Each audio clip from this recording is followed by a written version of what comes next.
पिछले भाग में हमने देखा कैसे चंद्रप्रभ भगवान के जीव युवराज अजित सेन ने राजा महेंद्र को युद्ध में मार गिराया। उधर विद्याधर धरणीध्वज ने प्रयत्न किया कि राजा जयवर्मा अपनी पुत्री का विवाह युवराज अजित सेन के साथ नहीं करें, लेकिन राजा जयवर्मा को यह बात स्वीकार नहीं हुई और उन्होंने इस बात का विरोध करने के लिए विद्याधर के साथ युद्ध की तैयारी शुरू कर दी। महाराज जयवर्मा को अपने इस युद्ध के निर्णय पर कोई शंका तो नहीं थी, लेकिन फिर भी कुछ चिंतित से जान पड़ते थे। तभी युवराज अजित सेन ने उनको इस अवस्था में देखकर कहा, हे महाराज, आप मेरे रहते हुए युद्ध में कैसे जा सकते हैं? क्या आपको मेरे बाहुबल पर विश्वास नहीं? मैं इन गीदड़ों को अभी मार कर भगा देता हूँ। ऐसा कहकर युवराज ने हिरण्यक देव का, जिसने दैत्य बनकर उनकी परीक्षा ली थी ना, उनको स्मरण किया, उनको याद किया।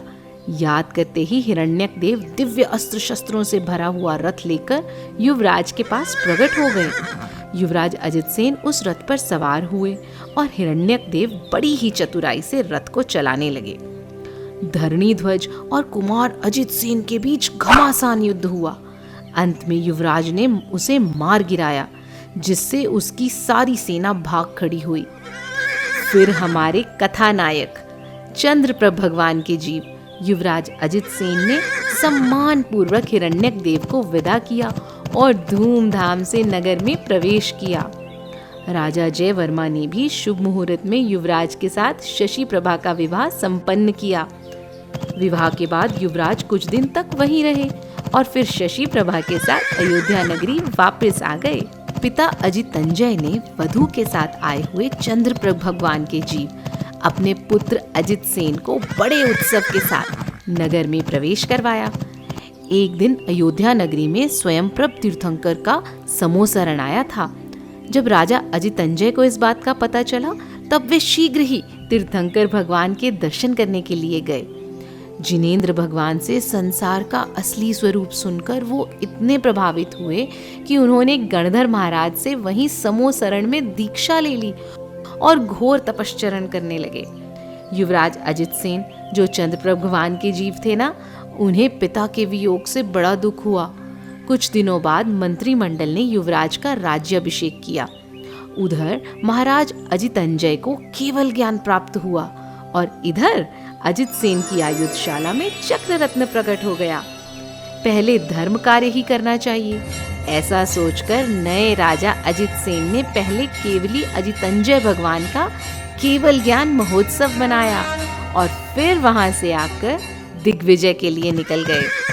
पूरी सेना के आगे चक्र रत्न चल रहा था। उन्होंने पूरे भरत क्षेत्र की यात्रा करके एक एक राज्य को जीत लिया। जब चक्रवर्ती अजित सेन 6 खंडों को जीतकर वापस लौटे, तो हजारों राजाओं ने उनका स्वागत किया। चक्रवर्ती अजित सेन के राज्य में उनकी प्रजा को किसी भी बात का दुख नहीं था। एक दिन चक्रवर्ती अजित सेन ने एक रिद्धिधारी महामुनिराज को नवदा भक्ति पूर्वक आहार दान दिया, जिससे देवों ने पंचाश्चर्य किए। पंचाश्चर्य मीन्स 5 आश्चर्य, अमेज करने वाले काम होते हैं जिन्हें देव स्वयं करते हैं, जैसे रत्न वर्षा, पुष्प वर्षा, गंधोदक वृष्टि, शीतल सुगंधित हवा और धन्य दातार धन्य पात्र की ध्वनि। ये देव सेलिब्रेशन में करते हैं जब किसी मुनि महाराज का, रिद्धिधारी मुनि महाराज का आहार होता है। तो एक दिन राजा अजित सेन गुणप्रभ तीर्थंकर के दर्शन के लिए गए। वहां पर उन्होंने तीर्थंकर भगवान से धर्म का स्वरूप सुना। फिर उन्होंने भगवान से अपने पूर्व भवों के बारे में पूछा और अपने ये भव भ्रमण की कथा, भवों भवों में घूमने की कहानी को सुनकर उन्हें इस संसार से वैराग्य हो गया। उन्होंने अपने पुत्र को राज्य देकर अनेक राजाओं के साथ जिन दीक्षा ले ली। उन्होंने घोर तपश्चरण किया और समाधि मरण करके चंद्रप्रभ भगवान का जीव 16वें अच्युत स्वर्ग में इंद्र बना।